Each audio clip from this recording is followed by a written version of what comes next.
My wife cheated on me with her boss, then suddenly filed for divorce claiming I embezzled $250, $0 from our joint account. Turns out she was the one stealing to fund her affair behind my back. I never thought I'd be the guy sitting here, writing about how my wife, Lisa, turned out to be the biggest liar and cheat I've ever known. Honestly, I thought we had a pretty solid marriage, 2 kids, a nice house, decent jobs. We had our fights, sure, but I always believed we loved each other. That was until I started noticing small things that didn't add up. Little clues that, in hindsight, should have been obvious, but I was too blind or maybe just too comfortable to see them clearly. It all started about 3 months ago. Lisa, who's always been a bit of a bitch when she doesn't get her way, suddenly started acting weird. She'd stay late at work more often, claiming she was crunching numbers or meeting clients. But her phone started disappearing more often, and her behavior around me changed. She'd be tense, jumpy if I tried to look at her phone, and she'd get defensive if I asked about her day. I figured maybe she was just stressed or having an affair with some guy at her office, but I didn't have concrete proof. Still, I felt there was something off. One night, I decided to check her email while she was out for one of her business dinners. I wasn't snooping out of boredom, I just wanted to see if she was hiding anything. When I logged in, I found a string of emails between her and her boss, Mark. They were clearly more than just professional. Flirty messages, plans to meet after hours, and even a few suggestive texts. My stomach sank. I read through them, feeling like I'd been punched in the gut. She was having sex with her boss, probably for months. It was all laid out in black and white, and I couldn't believe I'd missed it all. I didn't confront her right away. Instead, I waited for the right moment, trying to process what I'd just found. But I knew I couldn't ignore it forever.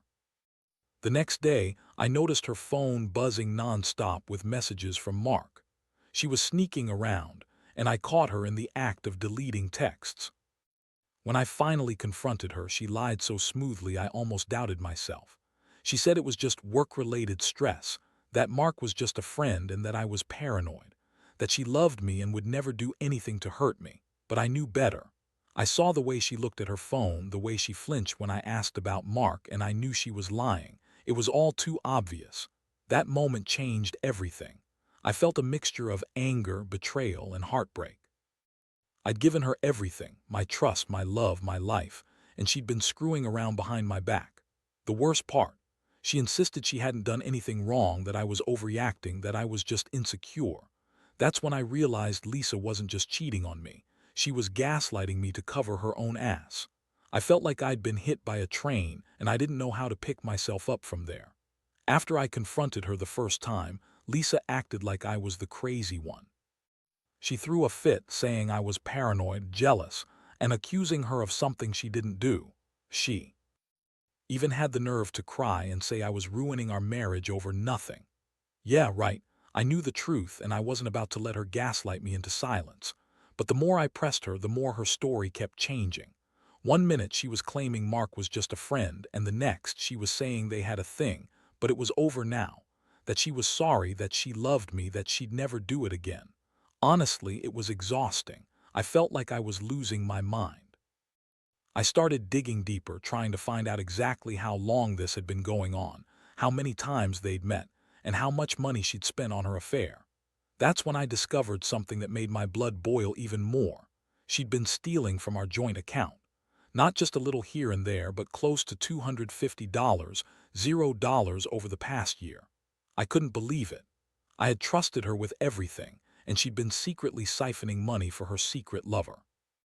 It was like the worst betrayal I could imagine. I remember sitting there, staring at the bank statements, feeling numb. How could someone I loved and trusted do this? I thought about all the nights I worked late, all the weekends I spent fixing things around the house, all the plans we'd made for our future. She was out there screwing her boss and stealing from me at the same time. I felt like I'd been hit by a freight train. The anger started to bubble up, but underneath it there was deep sadness too. I felt stupid for not seeing it sooner. I kept asking myself how I missed all the signs, how I didn't notice her lies and sneaky behavior. It all felt like a bad dream I couldn't wake up from. The worst part was that Lisa kept lying, even as I uncovered more. She insisted she loved me, that she was just going through a rough patch, and that her affair with Mark was nothing serious. She spun stories about how she was confused, how she needed space, and how I was just being paranoid. But I knew better. I had the evidence. I had the bank statements, the emails, the texts, and I knew she'd been lying to me for months. I felt betrayed in every possible way by her lies, and by the fact that she'd been secretly stealing money to fund her affair. I never felt so stupid and angry in my life. I also started thinking about the future. I couldn't stay married to someone who would do this to me. I had to decide what to do next. Part of me wanted to confront her again, to demand the truth and get some kind of closure. But I also knew that whatever I said or did wouldn't change what she'd done. Deep down, I already knew I had to get out. I couldn't keep living with someone who had betrayed me so completely, who had lied, cheated, and stolen from us all at once. That's when I started planning my next move, knowing full well that this was just the beginning of a much darker chapter. I didn't want to rush into anything, but the more I thought about it, the clearer it became that I had to cut ties with Lisa. It wasn't just the affair or the money stolen, it was the complete erosion of trust. I couldn't look at her the same way anymore. Every word she said felt like a lie, every touch now tinged with betrayal. I knew I had to act fast, but I also had to be smart. This wasn't just about ending things. It was about protecting myself and my kids from whatever chaos might come next. The first step was gathering all the evidence I could. I printed out the bank statements, saved her emails and texts, and even installed a hidden app on her phone to monitor her activity. I wanted to be sure I had everything before I made my move. I also reached out to a lawyer just to understand my rights and what I'd be facing if I decided to divorce. I wasn't naive enough to think she wouldn't fight me hard. She was already lying about everything, so I knew she'd try to spin it in her favor. One night, I decided to confront her again, this time with everything laid out on the table. I told her I knew about the affair, the money she'd stolen, and how I couldn't keep living in this lie anymore. Her face went pale and she started crying, claiming she wasn't herself, that she made a mistake and that she still loved me. She begged me to forgive her, said she'd stop seeing Mark and promised she'd make everything right, but I wasn't buying it.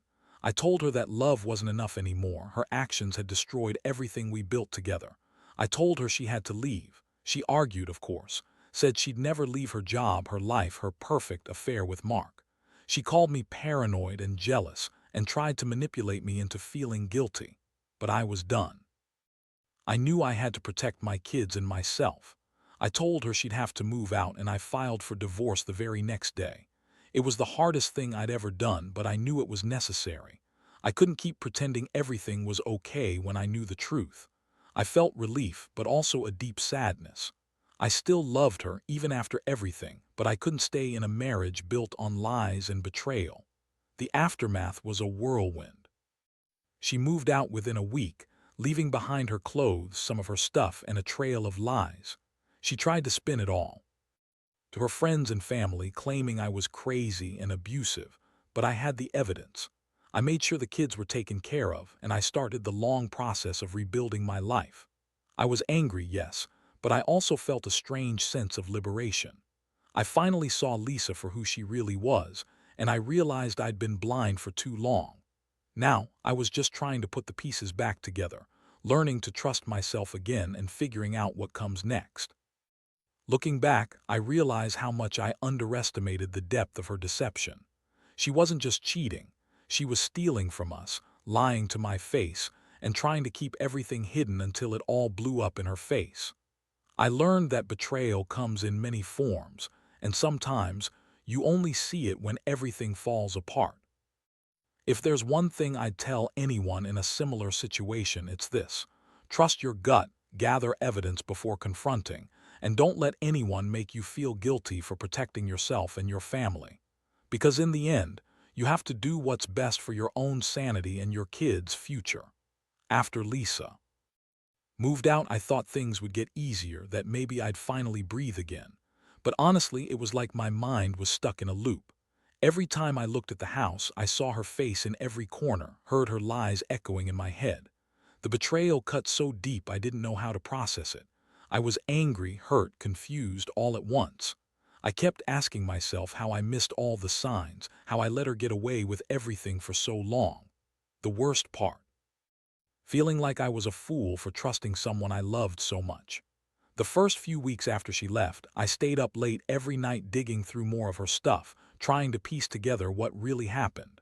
I found more receipts, more evidence of her stealing money. She'd been funneling it into secret accounts, buying herself designer clothes, expensive dinners, even trips with Mark. I was furious. How could she do this? How could she lie to my face, pretend everything was fine, while secretly taking what was ours? It felt like a punch to the gut every time I uncovered something new. But at the same time, I knew I couldn't let her win. I had to protect my kids and myself. I also started seeing a therapist, not just for the pain, but to help me deal with the shock and betrayal. I couldn't let this destroy me. I had to stay strong for the kids, for my own sanity. My mind kept circling back to the money, how she'd stolen nearly $250,000, how she'd lied about everything. I wondered how I'd ever trust anyone again. It was a brutal wake-up call.